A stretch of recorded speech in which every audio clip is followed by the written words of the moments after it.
रहीम नाज़रीन किराम अस्सलामु अलैकुम वरहमतुल्लाहि वबरकातुह।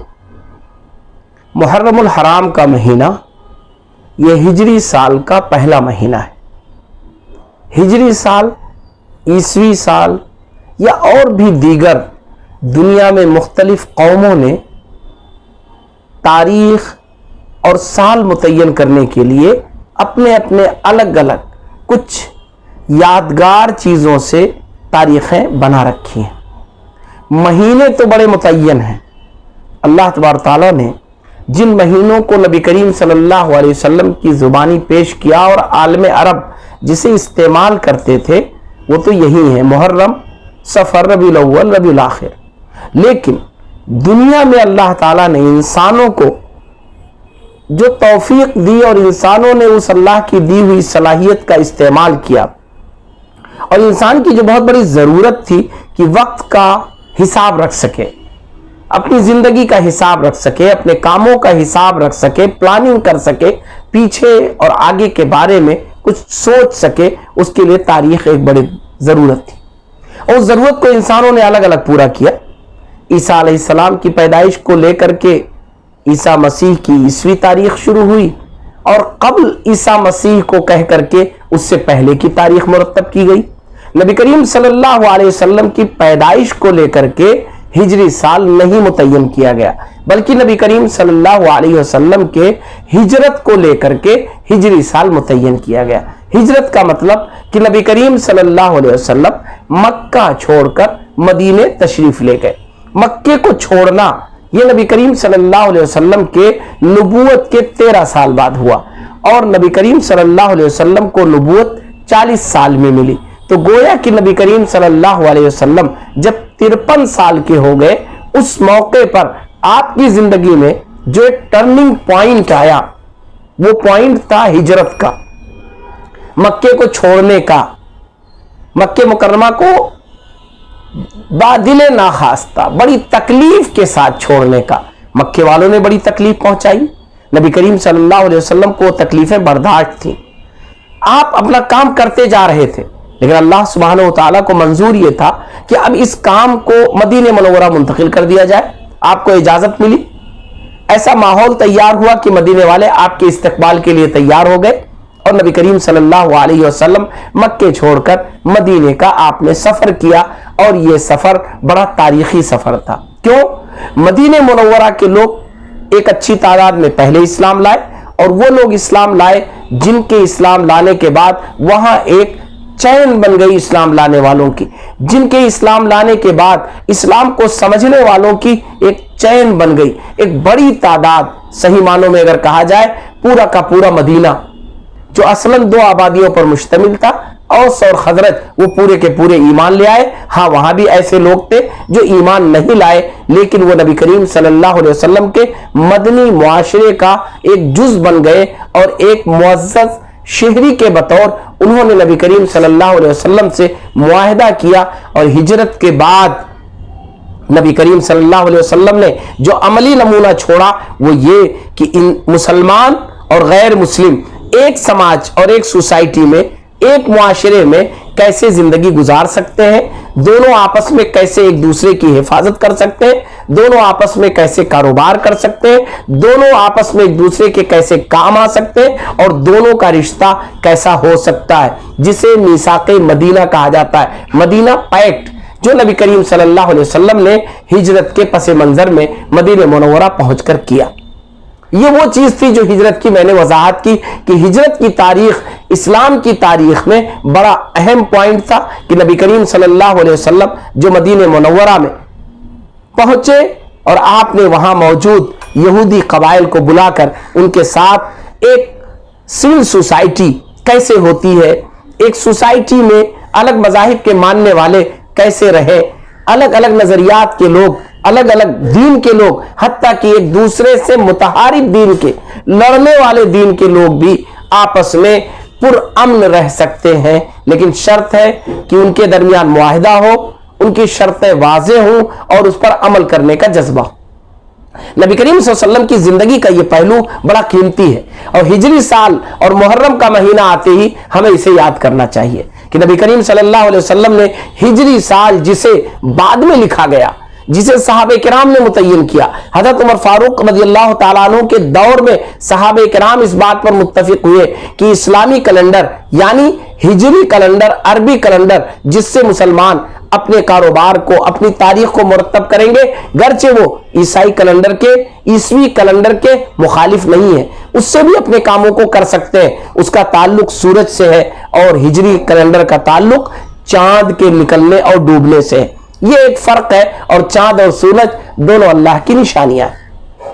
लेकिन नबी करीम सल्लल्लाहु अलैहि वसल्लम ने हिजरत के जरिए जो पैगाम दिया है पूरी दुनिया को, उसे पढ़ने वाला है, समझने वाला है कि रसूलुल्लाह सल्लल्लाहु अलैहि वसल्लम ने दुनिया को यह तालीम दी कि मीसाक़े मदीना ये इंसानी समाज के लिए एक वो कीमती तोहफा है जिसके जेर साया, जिसकी रोशनी में मुख्तलिफ कौमें, मुख्तलिफ मज़ाहिब को मानने वाली कौमें, मुख्तलिफ नजरियात की कौमें, दाई कौमें, ऐसी कौमें जो अपने दीन पर पुख्ता हों, अपने दीन की दावत देते हों, जिनके कबाइल अलग हों, जिनका बुद्दबाश अलग हो, जिनका खाना पीना अलग हो, जिनके बहुत सारे रहन सहन अलग हो, लेकिन इसके बावजूद वो एक सोसाइटी का हिस्सा है, एक आसपास की रहने वाले आबादी का हिस्सा है। आपको ये बात कर जाननी चाहिए कि मदीने मुनव्वरा की जो बुनियादी आबादी थी वो सब के सब इस्लाम ले आए थे।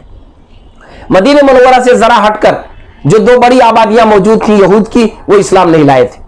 तो कोई जरूरी नहीं कि बिल्कुल मिली जुली आबादियां हो, मखलूत आबादियां हो, लेकिन अगर इतनी करीब आबादियां हैं को एक सोसाइटी और एक समाज कहलाती है, उनके नफा नुकसान और मजमूई तौर पर उनकी हिफाजत एक जैसी होनी है, और उन्हें एक जैसे यकसा खतरात है, और उन्हें आपस में मिलजुल कर रहने में, कारोबार करने में, एक दूसरे की मदद करने में मुआविन बनना है। तो नबी करीम सल्लल्लाहु अलैहि वसल्लम ने दुनिया को यह सिखाया कि यकीनन वो ऐसा कर सकते हैं, अच्छे से कर सकते हैं, कामयाबी के साथ कर सकते हैं। ये बहुत बड़ी बात है। हिजरत का साल आते ही मुहर्रमुल हराम हमारे सामने आ जाता है। हिजरत पर मैंने पहले बात की है कि हम इसको समझ लें कि नबी करीम सल्लल्लाहु अलैहि वसल्लम ने हिजरत के जरिए मीसाक़े मदीना का पैगाम दिया है, मदीना पैक्ट का पैगाम दिया है। सीरत में आप पढ़िए कभी खोल करके कि नबी करीम सल्लल्लाहु अलैहि वसल्लम ने जो मीसाक़े मदीना तैयार किया था वो कितना अहम है, और आगे आने वाले ह्यूमन चार्टर के लिए, इंसानी आबादी के लिए, इंसानी तहफ़्फ़ुज़ के लिए, इंसान के इज्जत व इकराम के लिए, इंसानी बुनियादों पर जहां न मजहब आड़े आएगा, न कबीला आड़े आएगा, न जुबान आड़े आएगी, न सकाफत आड़े आएगी, न नजरिया और फिक्र आड़े आएगा, कुछ भी रुकावट नहीं बनेगा। सिर्फ इंसानी बुनियादों पर और अपने अपने मज़ाहिब पर पुख्ता रहते हुए यकीन कामिल के साथ एक अच्छा निज़ाम बनाया जा सकता है, एक अच्छी सोसाइटी वजूद में आ सकती है, एक अच्छा मुआशरा बन सकता है। अब आइए मुहर्रमुल हराम पर आते हैं, क्योंकि हिजरी साल मुहर्रमुल हराम उसका पहला महीना है। मुहर्रमुल हराम ये पूरी तारीख़ इंसानी में एक ऐसा महीना है जो हिजरी साल का पहला महीना बना, लेकिन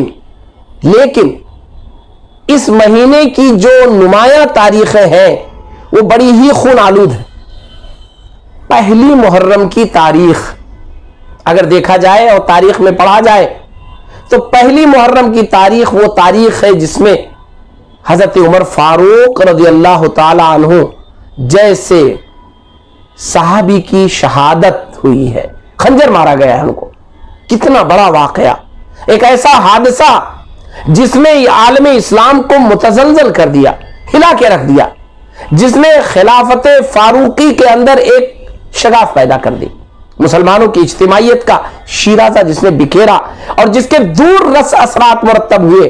हालांकि खलीफे सालिस हजरत उस्मान गनी रज़ियल्लाहु ताला अन्हु ने दीगर और रफ़का के साथ मिलकर के खिलाफत को संभाल लिया, मिल्लत इस्लामिया के शीराजे को मुंतशिर होने से बचा लिया, लेकिन एक दरार पड़ी, एक ऐसा बीज पड़ गया जो धीरे धीरे उगा, एक दरख्त बना और फिर तनावर दरख्त बन गया, और जिसने जब फल देने शुरू किए तो मिल्लत इस्लामिया के लिए वो बड़े कड़वे फल थे, बड़े ही कड़वे फल थे, बड़े नुकसानदेह हुए। आप आगे बढ़ेंगे, ज्यादा नहीं, 60 साल नहीं, 50 साल के बाद वो वाकया पेश आया जो मुहर्रमुल हराम के आते ही याद आ जाता है, करबला, शहादत हुसैन रज़ियल्लाहु ताला अन्हु। حضرت علی رضی اللہ تعالیٰ عنہ کی شہادت، حضرت عثمان غنی رضی اللہ تعالیٰ عنہ کی شہادت، یعنی اس کے بعد دونوں خلفاء شہید ہوئے۔ حضرت عمر رضی اللہ تعالیٰ عنہ کی شہادت یہ وہ شہادت ہے کہ اس کے بعد دو خلیفہ راشد شہید ہو گئے، حضرت عثمان غنی رضی اللہ تعالیٰ عنہ شہید ہو گئے، حضرت علی رضی اللہ تعالیٰ عنہ شہید کر دیے گئے، حضرت حسین رضی اللہ تعالیٰ عنہ حضرت حسین رضی اللہ تعالیٰ عنہ شہید کر دیے گئے۔ ناظرین کرام ذرا سوچیں آپ، کتنا تلخ واقعہ ہے۔ اور یہی نہیں، نبی کریم صلی اللہ علیہ وسلم نے تو محرم الحرام میں 10 محرم کو، اور بعد میں آپ نے فرمایا کہ 9 کو اس کے ساتھ شامل کر لو یا 11 کو شامل کر لو، ایک دن بڑھا لو، 2 روزے رکھے اس یاد میں کہ اس دن تاریخ میں بھی بڑے بڑے واقعات پیش آئے تھے۔ موسیٰ علیہ السلام کی زندگی میں، عیسیٰ علیہ السلام کی زندگی میں، ابراہیم علیہ السلام کی زندگی میں، نوح علیہ السلام کی زندگی میں، بہت سارے جو انبیاء کرام ہیں، طے بات ہے انہیں بھی زندگی ملی تھی، لمبی زندگی ملی تھی، کئی سال ملے تھے، کئی 100 سال ملے تھے بسا اوقات۔ ان کی زندگی میں حادثات پیش آئے تھے، اتفاق ہے ان کی زندگی کے کچھ بڑے حادثات اسی محرم الحرام میں پیش آئے تھے اور 10 محرم کو پیش آئے تھے۔ نبی کریم صلی اللہ علیہ وسلم نے فرمایا کہ اس 10 محرم کو روزہ رکھو، روزہ اس لیے رکھو کہ یہ 10 محرم کی تاریخ ایک تاریخی دن ہے، اللہ تبارک تعالیٰ سے اس دن روزہ رکھ کر دعا کرو، ثبوت دو اپنے صبر کا، ثابت قدمی کا، ثبوت دو اس بات کا کہ اللہ سبحانہ وتعالیٰ اس دن تمہیں نہ آزمائے۔ لیکن آزمائش سے چارہ نہیں ہے، نبی کریم صلی اللہ علیہ وسلم نے خود 10 محرم کا روزہ رکھا۔ اس لیے جو روزہ رکھنا چاہتے ہیں یقین جانیے کہ یہ روزہ افضل ہے، مسنون ہے، بڑی فضیلت ہے اس کی، رسول اللہ صلی اللہ علیہ وسلم نے رکھا ہے۔ رسول اللہ صلی اللہ علیہ وسلم نے 10ویں تاریخ کو روزہ رکھا ہے تو آپ 10 محرم کو روزہ رکھیں، لیکن نبی کریم صلی اللہ علیہ وسلم نے خواہش ظاہر کی تھی کہ ہم ایک روزہ اور ساتھ میں رکھیں گے، تو آپ چاہے تو 9 اور 10 کو رکھیں، چاہے 10 اور 11 کو رکھیں، اور چاہے 10 کو رکھ کر کے بھی آپ اس سنت کی تکمیل کر سکتے ہیں اور اجر کے مستحق بن سکتے ہیں۔ اسی تاریخ میں آگے چل کر کے خلافت کی بات میں نے کی، خلافت راشدہ کی بات کی کہ حضرت عمر صدیق رضی اللہ تعالیٰ عنہ شہید نہیں کیے گئے، لیکن پہلی محرم کو حضرت عمر فاروق رضی اللہ تعالیٰ عنہ شہید کیے گئے۔ اس لیے نہیں کہ پہلی محرم تھی اس لیے شہید کیے گئے، یہ اتفاق ہے کہ ان کی شہادت کا واقعہ پہلی محرم کو پیش آیا۔ یہ اتفاق ہے کہ حضرت حسین رضی اللہ تعالیٰ عنہ کی شہادت کا واقعہ 10 محرم کو پیش آیا۔ تاریخ میں پیش آنے والے واقعات ہمارے اعتبار سے اتفاق ہوتے ہیں، یہ ہمیشہ یاد رکھیے۔ کیوں؟ پہلے سے طے شدہ نہیں ہوتے، اگر طے شدہ ہوتے تو اللہ اپنے محبوب نبی کریم صلی اللہ علیہ وسلم کو ضرور آگاہ کرتا۔ یہ کیسے ہو سکتا تھا کہ اگر انسانوں کو اللہ تعالیٰ بتانا چاہے تو اپنے محبوب کو نہیں بتلائے گا، محمد رسول اللہ صلی اللہ علیہ وسلم کو نہیں بتلائے گا، لیکن نبی کریم صلی اللہ علیہ وسلم کی زبان مبارک سے کبھی نہیں نکلا کہ 1 محرم کی تاریخ شہادت عمر ہوگی، 10 محرم کی تاریخ شہادت حسین ہوگی۔ شہادت یہ بنیادی طور پر ایک حادثہ ہے اور اس کے لیے کوئی بھی تاریخ ہو سکتی ہے، اور جو تاریخ ہوگی وہ لکھی جائے گی کہ فلاں تاریخ کو ہوئی، فلاں مقام پر ہوئی، فلاں جگہ ہوئی، فلاں نے کیا۔ مجرم ہوگا وہ جس نے شہادت نعوذ باللہ قتل کا کام کیا، بہت بڑا مجرم ہے، اور وہ شہید ہے جس نے اللہ کی راہ میں اپنی جان دے دی۔ جان دی ہوئی اسی کی تھی، جان دی ہوئی اسی کی تھی۔ حق تو یہ ہے کہ حق ادا نہ ہوا۔ تو یہ وہ لوگ ہیں جنہوں نے شہادت قبول کی، شہادت سے گھبرائے نہیں، اپنی جان کے لیے کبھی انہوں نے پرواہ نہیں کی، یہ نہیں سوچا کہ اگر جان چلی جائے گی تو کیا ہوگا، بچ کے رہو، ڈر کے رہو، دب کے رہو، نہیں، انہوں نے حکمت اپنائی، مصلحت اپنائی، سب کچھ کیا، حفاظت کی، اپنی تلواریں لے کر چلے، میدان جنگ میں گئے تو اپنے کو بچانے کی کوشش کی۔ حضرت حسین رضی اللہ تعالیٰ عنہ کو دیکھیں آپ کہ سامنے لشکر ہے، ایسا لگتا ہے کہ لوگ شہید کر دیں گے، لڑنے کی صلاحیت، لڑنے کی طاقت بظاہر نہیں ہے، ایک طرف چند لوگ، ایک طرف ہزاروں، لیکن نہیں، انہوں نے ہمت سے کام لیا۔ یہی دراصل مومنانہ صفات ہے کہ نہیں، جان کی حفاظت ہم نے کی، ہم نے جان کی حفاظت کے لیے تلوار اٹھائی، لیکن اگر شہادت نصیب ہوئی تو ظاہر نصیب۔ اس لیے شہادت پر کبھی بھی افسوس نہیں کرنا چاہیے۔ افسوس انہوں نے نہیں کیا جو شہید ہوئے، تو ہم کیسے افسوس کر سکتے ہیں؟ نبی کریم صلی اللہ علیہ وسلم نے اس لیے منع کیا کہ کسی بھی مرنے والے پر نوحہ نہ کیا جائے. شہید تو چھوڑیے, شہید کا تو ایک مقام ہے, اس کا ایک درجہ ہے. آپ کے گھر میں کوئی انتقال ہو گیا تو آپ نوحہ نہیں کر سکتے. نبی کریم صلی اللہ علیہ وسلم نے فرمایا اگر کوئی نوحہ کرتا ہے, اپنے کپڑے پھاڑتا ہے, چیختا چلاتا ہے, تو اس کا مطلب کہ وہ اسلام میں نہیں ہے, اسلام سے پہلے جاہلیت کا کام کر رہا ہے. کس بات کا رونا؟ زندگی جس نے تھی, اس کی امانت تھی, اس نے لے لی. موت اس کی طرف سے ہے, فیصلہ ہے, برحق ہے. موت سے کوئی بچانے والی چیز نہیں ہے. دنیا کو چھوڑنا ہے, دنیا چھوڑ کے چلا گیا انسان. شہادت اگر نصیب ہو گئی تو زہ نصیب, یہ تو بہت اعلیٰ چیز ہے. اللہ تبارک تعالیٰ نے شہید کے لیے جو تیاریاں کی ہے, اللہ تبارک تعالیٰ نے شہید کا جو مقام رکھا ہے, لیکن بیجا نہیں, بجا اللہ سے کرے دور تو تعلیم بھی فتنہ, اولاد بھی, املاک بھی, جاگیر بھی فتنہ. باطل کے لیے اٹھے جو شمشیر بھی فتنہ, باطل کے لیے اٹھے جو شمشیر بھی فتنہ. شمشیر ہی کیا, نعرہ تکبیر بھی فتنہ. تو باطل کے لیے نہیں, غلط کے لیے نہیں, صحیح کے لیے, اچھائی کے لیے, انسانیت کی بھلائی کے لیے. تو یہ جو شہید ہوئے لوگ, انہوں نے اپنی جان کی قربانی انسانوں کے لیے دی. حضرت عمر ابن خطاب رضی اللہ تعالیٰ عنہ کو جس نے شہید کیا, انہوں نے اسے ایک ایماندارانہ نصیحت کی تھی, ایمانداری کی بات اس سے کہی تھی, ایک صحیح آدمی بن کے رہنے کی بات کہی تھی. اس سے جو بات کہی تھی, مطالبہ کیا تھا, وہ سچائی کا مطالبہ کیا تھا, وہ نہیں برداشت کر سکا, سازش کا شکار ہو گیا اور اسے لوگوں نے استعمال کیا. اور حضرت عمر فاروق رضی اللہ تعالیٰ عنہ پر اپنے ذاتی دشمنی کی وجہ سے, لیکن سازش کے نتیجے میں اس نے خنجر مار دی. حضرت حسین رضی اللہ تعالیٰ عنہ میدان جنگ میں, کربلا میں, کوفہ کے علاقے میں کوفہ کی سازش کا شکار ہو گئے. کوفہ کے سازش کا شکار ہوئے, خطوط دے کے لوگوں نے بلایا, لیکن وہاں ان کے ساتھ کوئی نہیں کھڑا ہوا. خطوط آئے کہ آپ آ جائیے, ہم آپ کے ہاتھ پہ بیعت کرنا چاہتے ہیں. ان کے والد صاحب جو کوفہ میں رہتے تھے, حضرت علی رضی اللہ تعالیٰ عنہ جو کوفہ میں تھے, 4 سال خلافت وہیں سے انہوں نے کی, وہ بھی شہید کیے گئے تھے. حضرت حسین رضی اللہ تعالیٰ عنہ کوفہ کے ہی کربلا کے میدان میں شہید کر دیے گئے. اور کسی نے, کوفہ والوں نے ان کا ساتھ نہیں دیا, جنہوں نے خطوط لکھے تھے کہ آپ آ جائیے, اور انہی کو نہیں بلکہ ان کے چچزاد بھائی کو شہید کیا, ان کے خانوادے کو شہید کیا, بے شمار لوگوں کو شہید کیا. اور ملت اسلامیہ کہ اس وقت کے حکمراں اسے روک نہیں سکے. یہ ان کی بہت بڑی کوتاہی ہے, یہ ان کی بہت بڑی غفلت ہے, یہ ان کا بہت بڑا ایسا جرم ہے جو اللہ تبارک تعالیٰ کے ہاں کاؤنٹ ہوگا. اس کی کوئی تلافی نہیں ہے.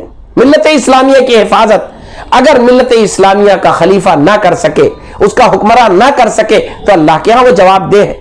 حضرت ابوبکر صدیق رضی اللہ تعالیٰ عنہ نے فرمایا تھا, ایُنقص الدین وانا حی, دین کا کوئی حصہ, کوئی ٹکڑا وہ کمزور ہو جائے اور میں زندہ رہوں, یہ ہو نہیں سکتا ہے. حضرت عمر فاروق رضی اللہ تعالیٰ عنہ نے یہی کیا, حضرت علی رضی اللہ تعالیٰ عنہ نے یہی کیا. اس لیے جو مسلمانوں کا ذمہ دار ہے, اسے چاہیے وہاں کے گورنر, وہاں کے خلیفہ, وہاں کے حکمراں کو کہ وہ اسے محفوظ رکھتا, حضرت حسین کی حفاظت کرتا. حفاظت میں وہ ناکام رہے, اس کا جرم ہے. کوفے والوں نے ان کو دھوکہ دیا, یہ جرم ہے. اور لیکن ان ساری چیزوں کا جو نتیجہ نکلا وہ یہ کہ شہادت حسین نکلا.